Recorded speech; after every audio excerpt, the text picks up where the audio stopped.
बिस्मिल्लाहिर्रहमानिर्रहीम, अस्सलाम वालेकुम। सैयद याह्या हुसैनी आप तमाम देखने वालों की खिदमत में हाजिर है। सबसे पहले आप तमाम लोगों की चाहत मोहब्बत खुलूस का बेहद शुक्रिया जो हमारे को कनेक्ट कर रहे हैं और अपनी राय का इजहार कर रहे हैं। तो आईसीसी चैंपियंस ट्रॉफी 2025 अब जनाब बस शुरू ही हुआ चाहती है। अगर मैं कहूँ तो शायद ये कहना गलत नहीं होगा, क्योंकि अब आज 11 तारीख का सूरज फरवरी की गरूब हो चुका है और कल जनाब जब सूरज तुलू होगा तो 12 फरवरी का होगा और 12 फरवरी को पाकिस्तान और जनूबी अफ्रीका की टीमें ट्राई सीरीज के मैच के लिए नेशनल स्टेडियम कराची में मद्दे मुकाबिल होंगी। और 100 दिन से कुछ आगे पीछे ये स्टेडियम अपग्रेड हुआ है, नया ड्रेसिंग रूम और कुछ लोगों के लिए बेहतर सहूलियात के साथ मैच के लिए अवेलेबल होगा। और अब से थोड़ी देर बाद जब आप ये वीडियो देख रहे होंगे तो नेशनल स्टेडियम कराची जो अपग्रेड हुआ है उसके लिए एक शानदार तकरीब का एहतमाम किया गया है। बाकायदा अगर मैं कहूँ कि सॉफ्ट ओपनिंग है तो ये कहना गलत नहीं होगा। और आईसीसी चैंपियंस ट्रॉफी में नेशनल स्टेडियम कराची पाकिस्तान के एक मैच का मेज़बान है। जनूबी अफ्रीका ने यहाँ 2 मैच खेलने हैं और एक मैच इंग्लैंड ने यहाँ पर खेलना है। आईसीसी चैंपियंस ट्रॉफी 2025 पाकिस्तान ने 31 जनवरी को अपने 15 रुकनी स्क्वाड का ऐलान किया था। तब से लेकर अब तक सिर्फ तनकीद हो रही है, सवालात उठ रहे हैं और इसमें उस वक्त मजीद तेज़ी आई जब पाकिस्तान को 78 रन से गद्दाफी स्टेडियम लाहौर में ट्राई सीरीज के पहले मैच में नाकामी हो गई। आज chairman cricket board Syed Mohsin Raza Naqvi और captain Pakistan white ball team Rizwan साहब बात कर रहे थे और उन्होंने कहा कि जनाब सवालात अपनी जगह हैं, तनकीद अपनी जगह है और क्रिटिक्स की गुफ्तगू वो अपनी जगह एक वज़न रखती है। बट हमें अपनी टीम पर भरोसा है, अपने खिलाड़ियों पर एतबार है, इत्मीनान है।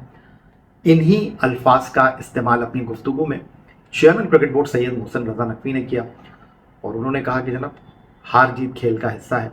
यही टीम है जो आपको कुछ दिन पहले ऑस्ट्रेलिया, जनूबी अफ्रीका और जिम्बाब्वे में जीतती हुई दिखाई थी। अच्छे नताइज उन्होंने दिए हैं।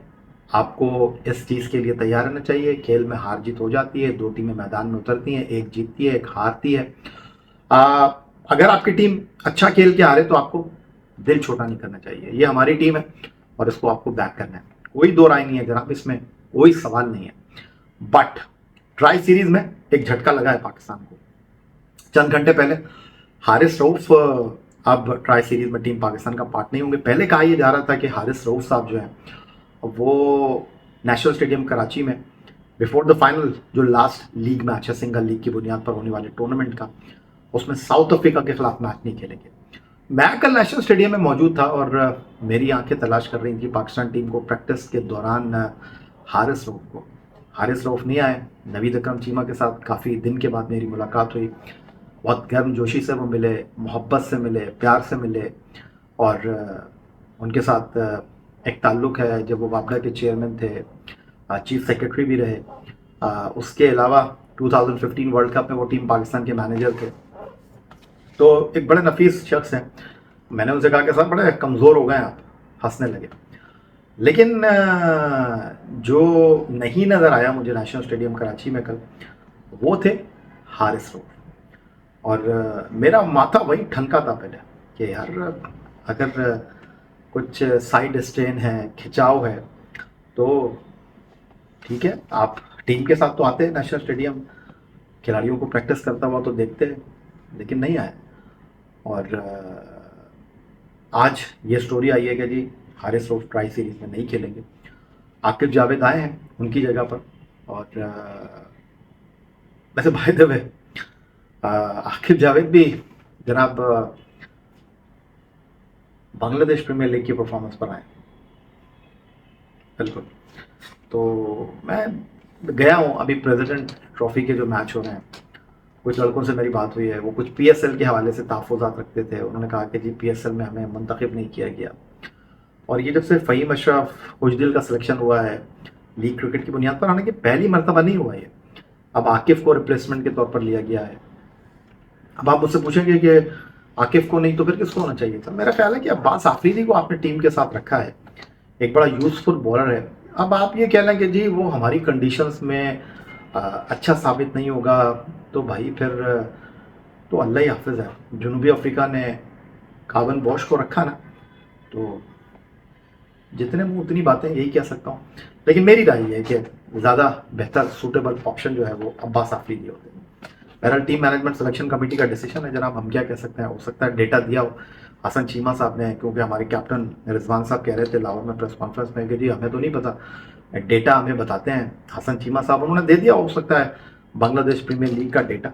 और जब हमारे दोस्त हैं पाक टीवी के, यस, सनाउल्लाह साहब, उन्होंने रिजवान से सवाल किया था प्रेस कॉन्फ्रेंस में कि सर आप बता रहे हैं कि ये एवरेज है, ये परफॉर्मेंस है, तो हमारे पास जो डेटा है उसमें तो ये परफॉर्मेंस नहीं है। तो फ़ौरन रिजवान साहब ने कहा कि नहीं जी, मैं तो ये जो हमें बताया गया हम वो आपको बता रहे हैं। उन्होंने फ़ौरन हाथ खड़े कर दिया, उन्होंने कहा भाई हसन चीमा साहब हमारी सिलेक्शन कमेटी में है, उन्होंने हमें डेटा प्रोवाइड किया है, तो मैं क्या कह सकता हूँ। डेटा पे माजी में बड़ी टीमें बनी हैं और क्या परफॉर्मेंस रही है वो सबके सामने है। बट वापस आ जाते हैं हारिस की तरफ। क्या हारिस हैं चैंपियंस ट्रॉफी में? अभी इंतज़ार करना होगा।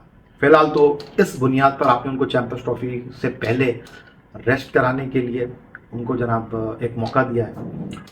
बट हमारे इंपॉर्टेंट बॉलर हैं। कल मैं नसीम शाह से प्रेस कॉन्फ्रेंस में पूछ रहा था कि जी 2023 वर्ल्ड कप में आप अनफिट हो गए, 2022 में शाहीन अनफिट हो गए, अब आप तीनों मौजूद हैं, हमारी प्रीमियर फास्ट बॉलिंग है, वाइट बॉल क्रिकेट में इस वक्त दुनिया की बेस्ट लीथल बॉलिंग अटैक है,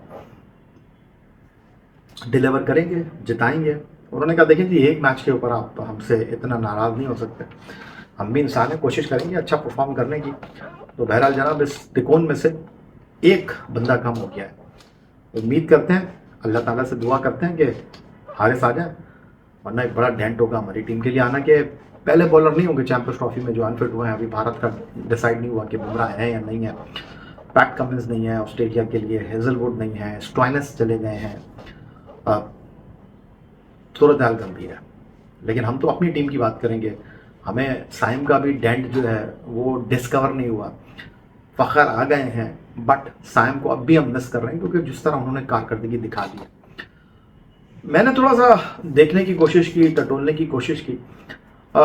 हारिस रऊफ जो है ना, वो चैंपियंस ट्रॉफी में बॉलिंग प्रैक्टिस करने के लिए और रिदम में आने के लिए पेट्रन्स ट्रॉफी का मैच खेले हैं। एक नहीं 2 मैच खेले हैं स्टेट बैंक के ग्राउंड कराची में। SNGPL के लिए एज ए गेस्ट प्लेयर वो खेले। और हम तो खुद ये बात करते हैं, फॉर्मर क्रिकेटर्स ये बात करते हैं कि जी हमारे प्लेयरों को जो है ना वो डोमेस्टिक क्रिकेट खेलना चाहिए। बट अब सवाल यहाँ पर ये उठ रहा है कि क्या ये वक्त दुरुस्त था, क्या ये वक्त ठीक था? हम तो कहते हैं भाई बिल्कुल खेलें आप फर्स्ट क्लास क्रिकेट, बिल्कुल फर्स्ट क्लास क्रिकेट खेलनी चाहिए। बट क्या हारिस ने ज़्यादा जोर लगा दिया? क्या हारिस को इस टाइम पर खेलना चाहिए था?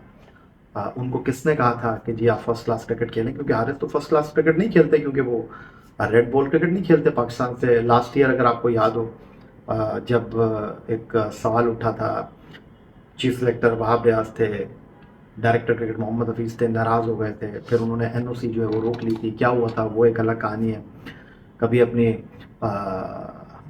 खुश नविश लिखूँगा तो उसमें कुछ ऐसी चीज़ें लिखूँगा। तो हारिस को फिर बिग बैश की पार्शल जो है वो इजाज़त मिली थी। ऑस्ट्रेलिया न्यूजीलैंड में वो वाइट बॉल क्रिकेट खेले थे। तो क्या ये टाइम दुरुस्त है? मैं क्या कह सकता हूँ, क्रिकेट के बारे में तो बात कर सकता हूँ, लेकिन बारीकियों में जाने के लिए आबिद अली से मैं बात कर रहा था, जिन्होंने पाकिस्तान के लिए वनडे और टेस्ट दोनों जगह पर अपने एवलीन मैच में जो 100 किया। वो भी यही कह रहे थे कि यार कुछ चीज़ें होती हैं जिनका टाइम नहीं होता। तो वो ये कह रहे थे, हालांकि उनके साथ SNGPL में वो खेले, वो कह रहे थे कि यार लगता है ज़्यादा जोर इन्होंने लगा लिया। राशिद लतीफ़ साहब से मैं पूछ रहा था, तो राशिद लतीफ़ साहब भी यही कह रहे थे कि खेलना चाहिए, बिल्कुल खेलना चाहिए। लेकिन वो कह रहे थे कि 42 over by the way 4 inning 2 मैचों में किए हैं हारिस ने, वो भी यही कह रहे थे कि यार ज़्यादा जोर लगा लिया। फिर इस हवाले से अगर टीम मैनेजमेंट से आप बात करें तो वो इसको इतना संजीदा नहीं ले रहे। वो कह रहे हैं कि यार परफॉर्मेंस ठीक करने गया था ना, फर्स्ट क्लास क्रिकेट आप लोग कहते हैं खेलो, तो वहाँ खेलने के लिए गया। मैं दोबारा से यही बात कर रहा हूँ कि वो खेलते हुए अनफिट नहीं हुए, लेकिन जब वो मैच में आए क्योंकि राशिद लतीफ़ साहब ये कह रहे थे कि हारिस रऊफ का जो बॉलिंग एक्शन है, हारिस रऊफ का जो बॉल डालने का अंदाज है, वो इंजरी प्रूफ प्लेयर नहीं है, वो इंजर्ड नहीं होते इतनी आसानी से। लेकिन वो भी यही कह रहे थे कि यार थोड़ा पोस्चर तब्दील हो सकता है, आप 4-डे क्रिकेट में ज़रा डिफरेंट एंगल से बॉल करते हैं, वाइट बॉल क्रिकेट में आपका जो टारगेट होता है वो ज़रा डिफरेंट होता है। तो बहरहाल कुछ भी हो, जो भी सिचुएशन है, इस वक्त हमारे लिए जो है ना वो सवाल खड़े हो गए हैं, हमारे लिए थोड़ी दिक्कतें पैदा हो गई हैं, मुश्किलात पैदा हो गई हैं, और बड़ी जो है वो सीरियस कंसर्न है कि हारिस का फिलहाल ट्राई सीरीज तो इतना बड़ा डैमेज नहीं है, बट चैंपियंस ट्रॉफी क्योंकि हमने बैकअप नहीं तैयार किया ना यार। एक साइम गया तो आप देखिए ऐसा लगा कि हम आसमान के नीचे आ गए हैं, सूरज सवा नेज़े पर है और हम जो है वो बेआसरा हो गए हैं। 2023 वर्ल्ड कप में भी हमारे साथ यही हुआ था, नसीम के जाने के बाद हमारी टीम यहाँ से यहाँ आ गई थी। अब हारिस इतने बड़े इवेंट से चंद दिन पहले ये खबर आना, हारिस का अनफिट होना, और फिर दूसरा जो बड़ा इंपॉर्टेंट मामला है ना वो ये कि हमने 8 दिन में अपने 3 मैच खेलने हैं। 19 को न्यूजीलैंड कराची, 23 को इंडिया दुबई, देन उसके बाद 27 को Pindi Bangladesh. Back to back matches हैं, कहाँ बिठाएंगे कहाँ खिलाएंगे। पहले 2 मैच तो इंपॉर्टेंट है, 4 दिन में 2 मैच न्यूजीलैंड इंडिया के साथ आपने खेलने हैं। तो बिग क्वेश्चन मार्क है पाकिस्तान की बॉलिंग पर in the absence of Haris Rauf. तो दुआ कीजिए हारिस ठीक हो जाए, पाकिस्तान टीम को मज़ीद किसी मुश्किल का सामना ना करना पड़े, क्योंकि दिफाई चैम्पियन भी हम हैं, मेज़बान भी हम हैं, और अब दुआओं की ज़रूरत है। तो गुफ्तगू आपसे चलती रहेगी और ओपनिंग के हवाले से भी बात करेंगे आगे आने वाली वीडियो में। फिलहाल आपसे इजाज़त चाहेंगे, अपना बहुत ख्याल रखिएगा, चैनल को सब्सक्राइब करना मत भूलिएगा। अल्लाह हाफ़िज़, पाकिस्तान जिंदाबाद।